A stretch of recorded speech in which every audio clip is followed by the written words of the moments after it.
In the lectures today and tomorrow, I wish to give certain indications which will throw light not only on the working of karma, but on the wider importance of karmic knowledge for our general knowledge of the history of evolution, especially in the domain of the spiritual life. We cannot understand the real working of karma if we merely consider the successive earthly lives of any one individuality. Certain it is that within this earthly life, being strongly impressed by the earthly career and history of one man or another, or maybe even of ourselves, we are most keen to know, how do the results of former earthly lives reach over into a later one? But the ways of the working of karma would never become clear to us if we stopped short at the earthly lives themselves.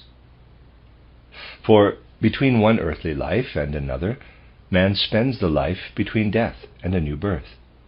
And it is there that karma is elaborated from what has happened in a former earthly life. There it is elaborated in cooperation with other karmically connected human souls who are also in their life between death and a new birth, and with the spirits of higher and lower hierarchies.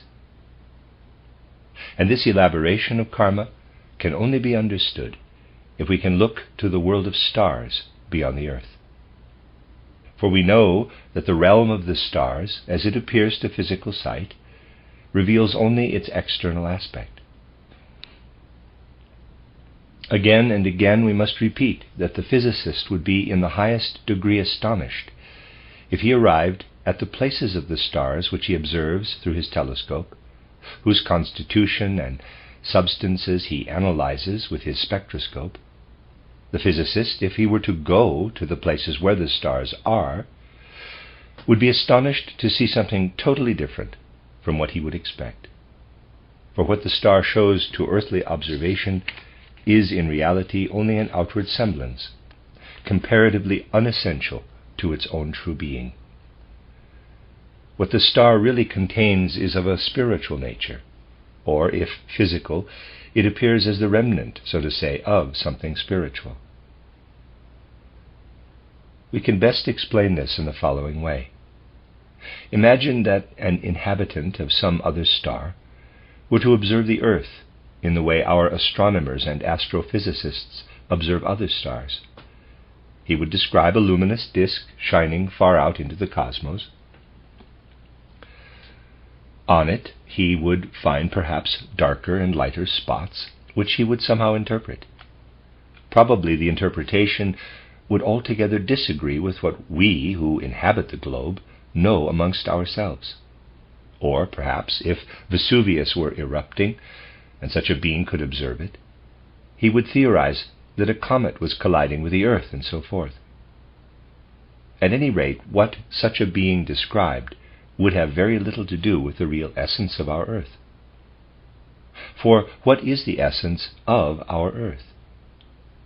You must remember that this Earth has proceeded from the Saturn existence as I described it in my esoteric science. In Saturn there was as yet no air, no gas, no liquid, no solid earth constituent. There were only varied differentiations of warmth. But in those warmth conditions, everything that afterward became the mineral, plant, and animal, and human kingdoms was contained germinally.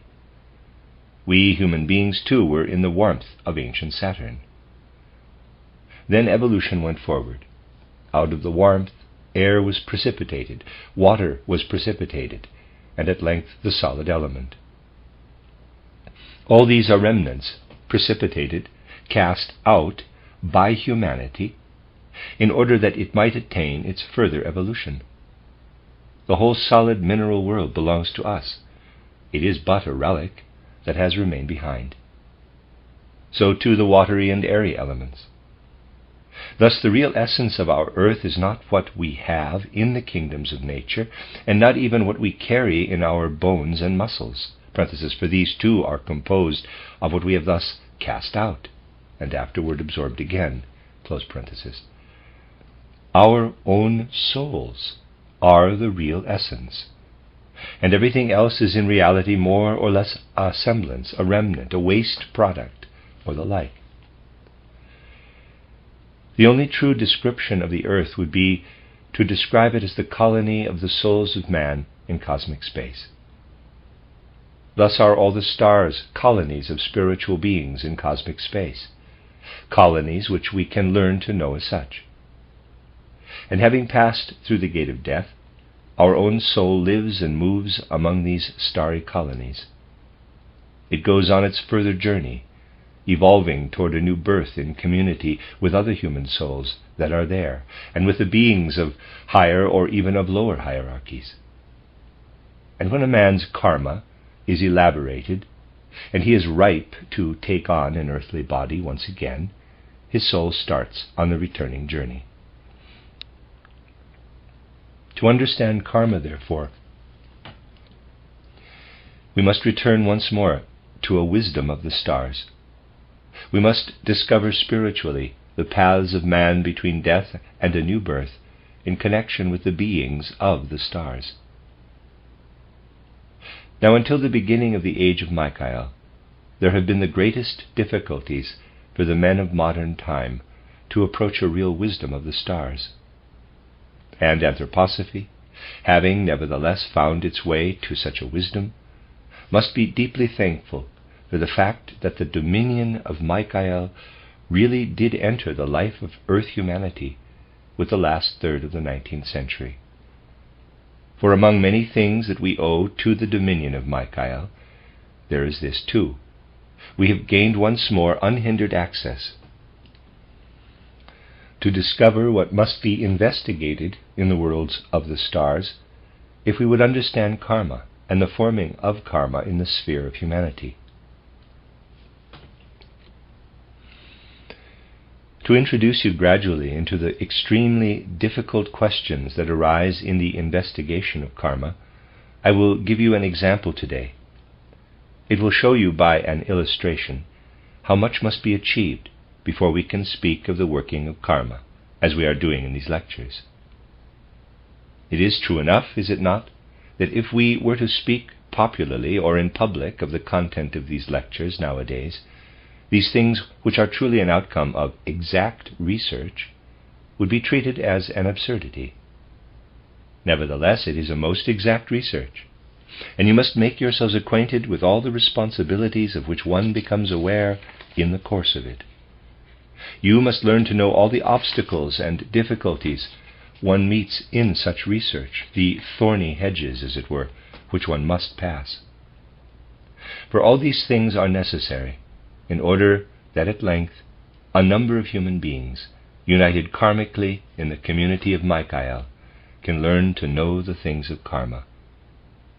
You must know that these are questions of the most earnest spiritual research, far removed from what is imagined by the layman who stands outside this anthroposophical movement. Most of you will remember a character who occurs again and again in my mystery plays. The character of Strader, footnote, the 4 mystery plays translated by Adam Bittleston, published by Rudolf Steiner Press, London, 1983, end of footnote. Actually, not the end of the footnote. Readers aside, I do have a set of these on the website under the written works, translated by Hans and Ruth Pusch, end of footnote. I have already to some extent spoken of these things. The character of Strader is partly drawn from life, insofar as that is possible in a poetic work. I had a kind of pattern for the personality of Strader. And the footnote is the name given is Gideon Spicker, Spicker,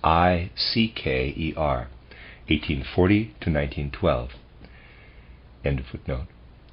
It was a man who lived through the developments of the last third of the 19th century and came to a kind of rationalistic Christianity.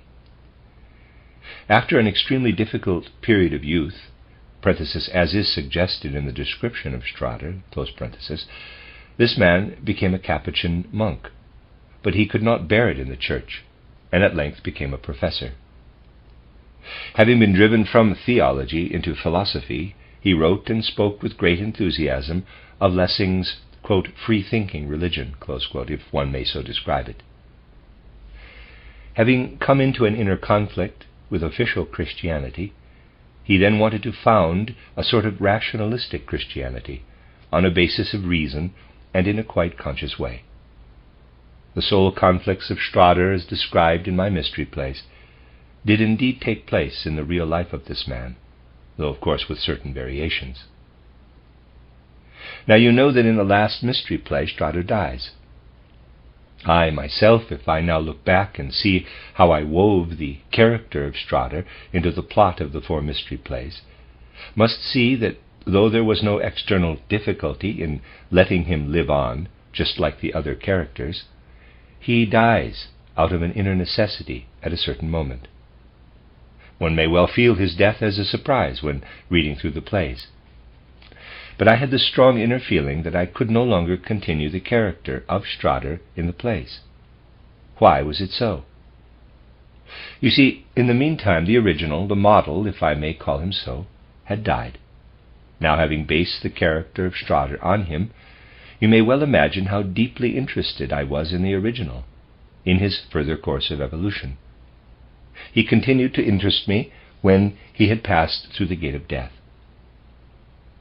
Now, it is a peculiar thing when we wish to follow the life of a human being clairvoyantly through the time directly after death, through the period that lasts about 1/3 of the physical life on earth.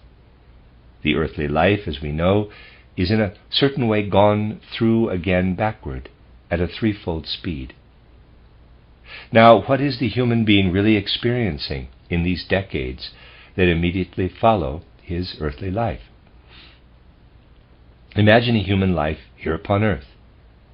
We know how it falls into day and night, alternating conditions of waking and sleeping. Already in the periods of sleep, man experiences reminiscences of the day-waking life pictorially, but he is not conscious. Ordinarily, when we look back upon our life, we remember only the day-waking states, nor do we bear in mind what the chain of memories is really like.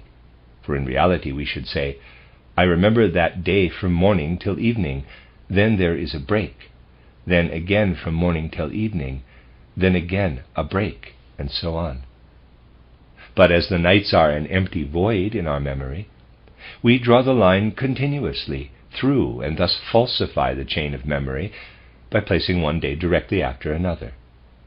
After death it is different, for then we must live with intense reality through all the experiences that were present in the nights of our life, comprising about 1/3 of the length of our life.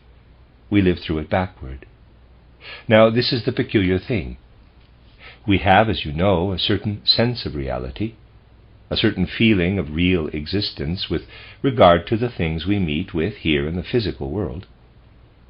If we had not this sense of reality, we could consider as a dream all the things we meet with, even in the daytime. Thus we undoubtedly have a sense of the reality of things. We know that they are real. They hit us if we knock against them. They send us light and sound. In short, there are many things that give us our sense of reality here in this earthly life between birth and death. Now, all that we have here on earth as feeling of reality, all that we should describe as the reality, the real existence of human beings whom we meet here, is in its intensity like the reality of a dream, compared to the immensely strong reality which we experience in the decades immediately after death, and which the clairvoyant observer can experience with us. For there, everything seems to us more real. The earthly life seems like a dream. It is as though the soul were only then awakening into the real intensity of life. That is the peculiar thing.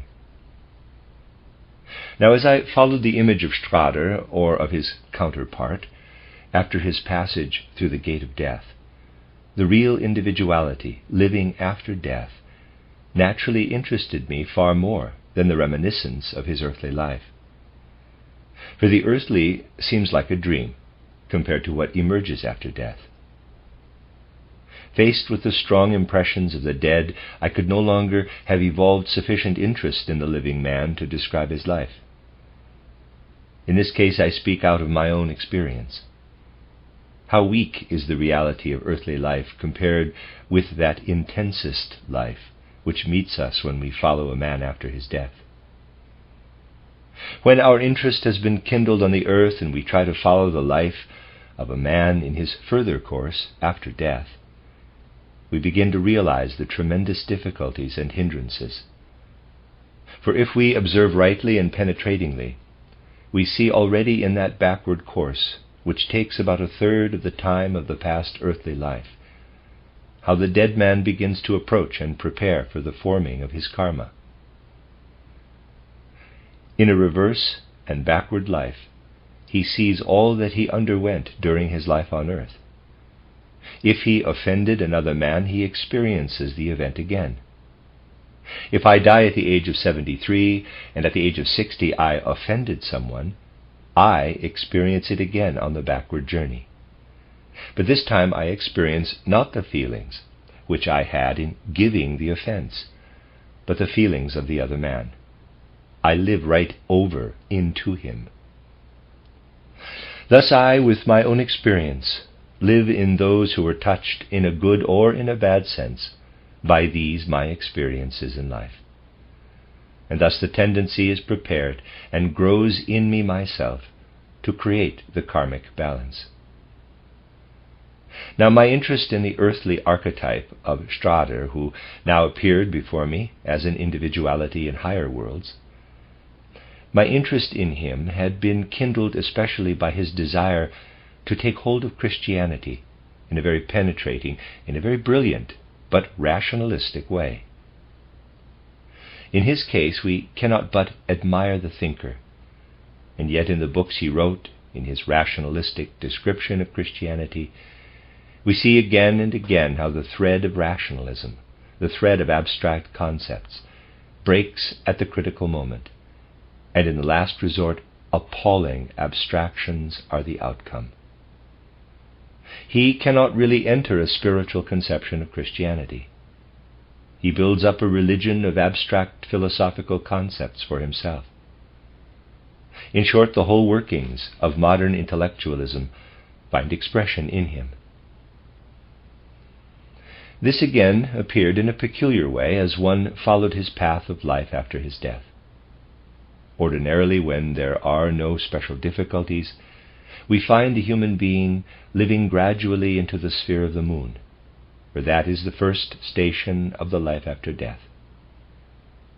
When we arrive after death in the moon region, we find all those whom we might call the registrars of our destiny, who in primeval time were the wise teachers of humanity. How often we have spoken of them here. As the moon separated physically from the earth, and having been a part of earthly substance, became a heavenly body by itself, so the primeval teachers of mankind afterward followed the moon.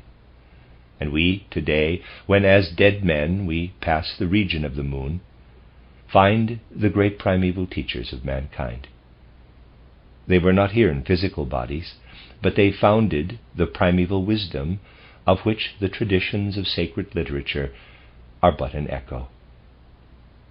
Unhindered, if there are no special hindrances, we find our way after death into that region of the moon. Now, with the human being who was the archetype of Strader, something peculiar occurred. It was as though he was simply unable to approach the moon region unhindered, and undergo that life of soul which follows directly after death.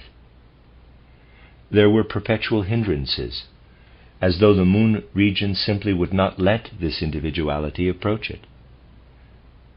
Then, if one followed the real events and causes in pictorial imagination, the following appeared. It was as though the spirits, the primeval teachers of mankind, who had once brought to humanity the original and spiritual wisdom, called out again and again to this human being, the archetype of Strader, quote, "Thou canst not come to us, for owing to thy special qualities as man, Thou mayest not know anything as yet about the stars. Thou must wait, and first repeat and recapitulate many things that thou didst undergo, not only in thy last, but in thy former incarnations. Thou mayest not know anything at all of the stars and their real being, till thou hast thus prepared thyself." Close quote. It was a strange scene. One had, before one, an individuality who simply could not grow out toward the spiritual of the world of stars, or could only do so with the greatest difficulty.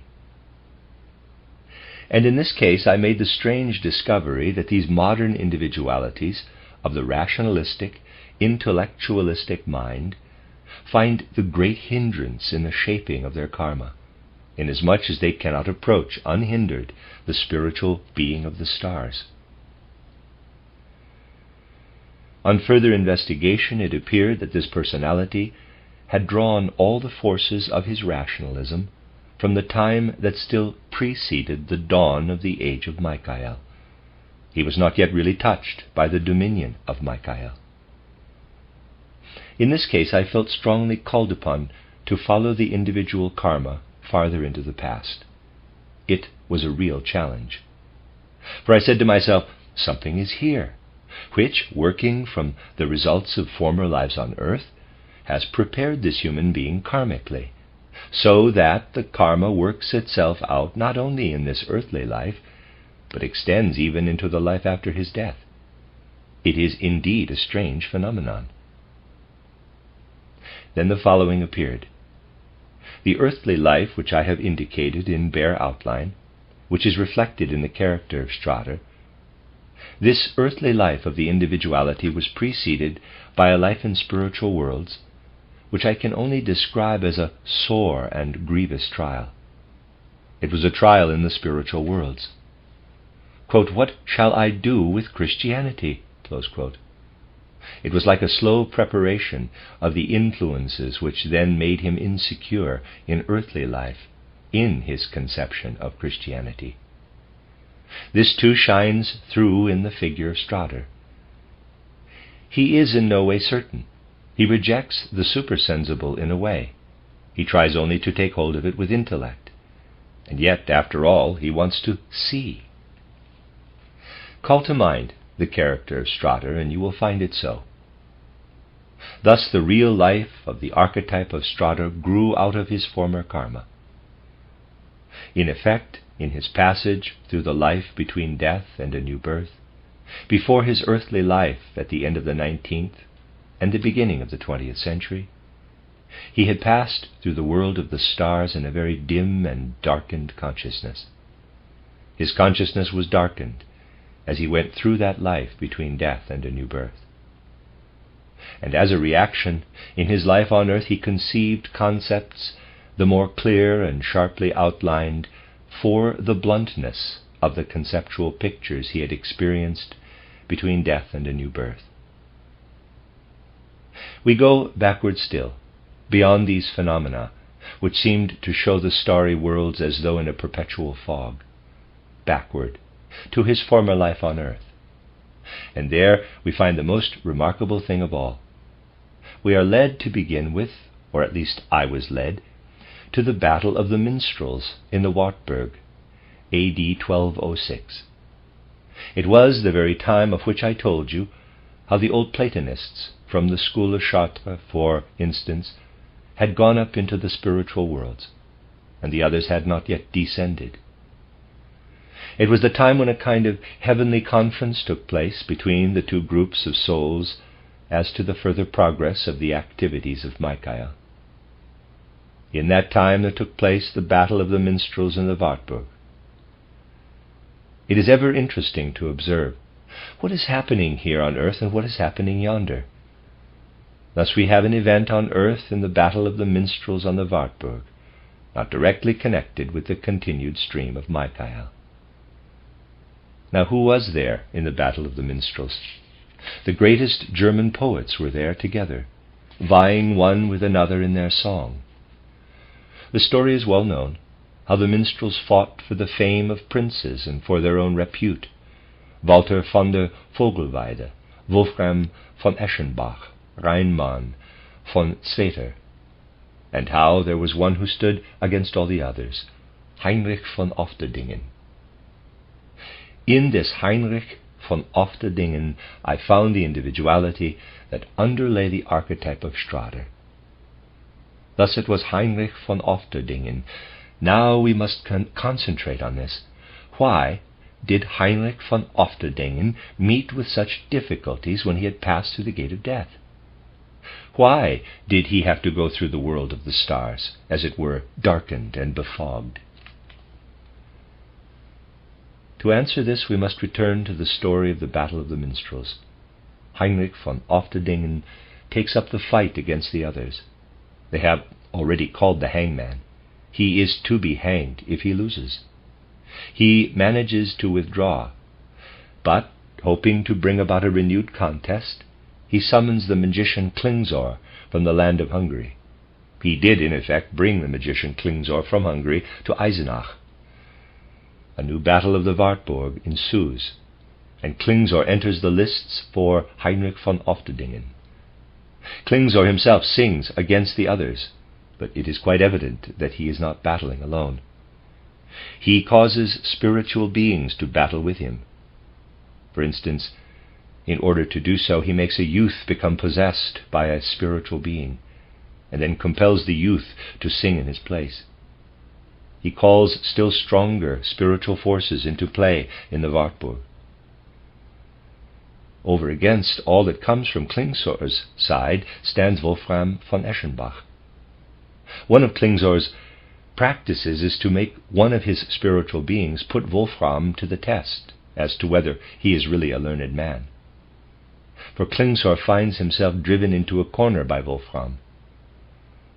In effect, Wolfram von Eschenbach, observing that some spiritual influence is at work, sings of the Holy Communion, the transubstantiation, the presence of Christ in the Eucharist, and the Spirit is obliged to depart, for he cannot bear it.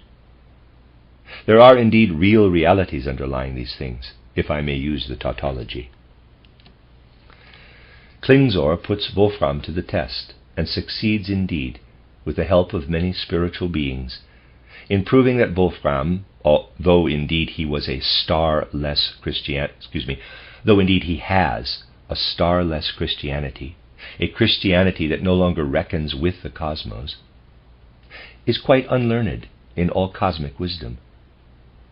This now is the point.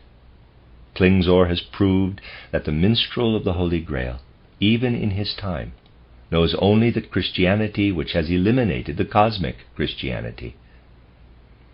Klingsor himself, on the other hand, is only able to appear with the support of spiritual beings, inasmuch as he possesses a wisdom of the stars.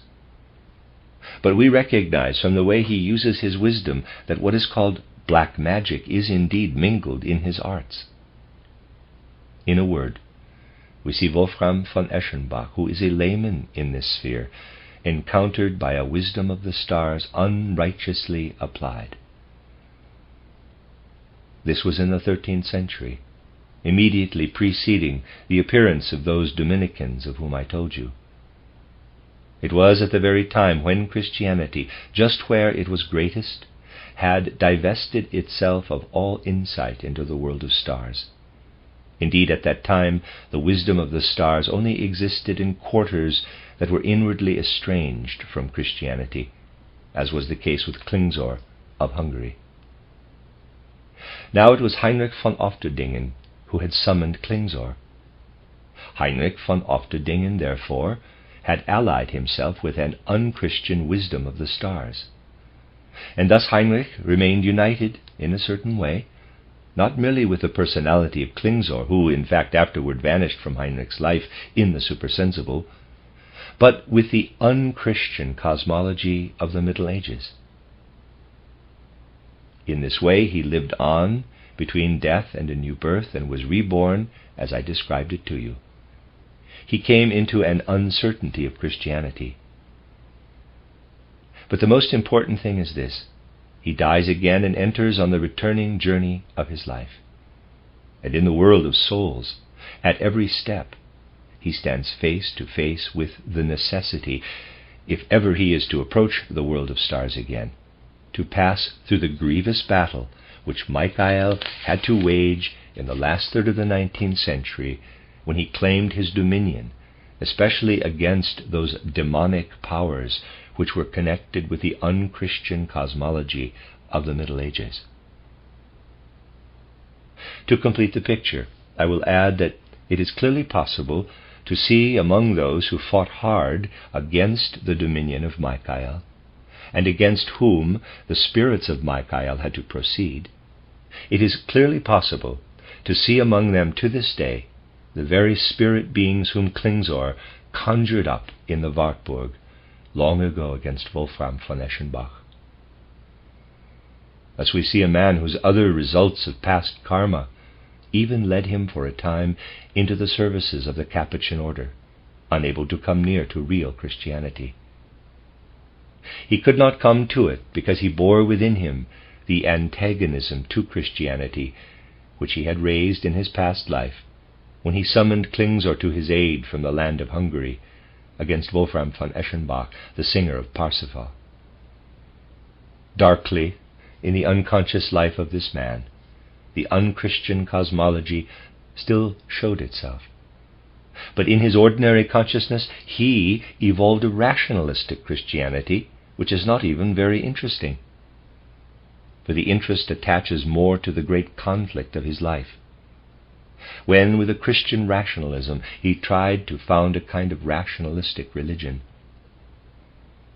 But it is most significant of all to recognize this connection of abstract rationalism, abstractly clever thinking, with that which lives in the subconscious as darkened, veiled conceptions about the stars and relationships to the stars. Such things living in the subconscious rise into consciousness as abstract thoughts. We can study the karma of the cleverest men of the present day, cleverest in the materialist sense, and we find that as a rule in former earthly lives they had something to do with cosmological aberrations into the realms of black magic. This is a very significant connection. An instinctive feeling of it is preserved in the peasants and country folk, who feel a certain aversion from the outset when they find among them someone who is all too clever in a rationalistic sense. They do not like him. In their instinctive conception of him there is something which, if we follow it up, belongs to such connections. Now I want you to consider all these things in relation to our main subject. Such human spirits one could meet with in the last third of the 19th and in the beginning of the 20th century. They are among the most interesting. A reborn Heinrich von Ofterdingen, who had to do with the blackest magician of his time, with Klingsor, proves indeed most interesting in his present-day rationalistic intellect. We see here how great the difficulties are when one wishes to approach the wisdom of the stars rightly and righteously. Indeed, the true approach to the wisdom of the stars, which we need to penetrate the facts of karma, is only possible in the light of a true insight into Michael's dominion. It is only possible at Michael's side. I have shown you a single example today, the example of him who was the archetype of Strader.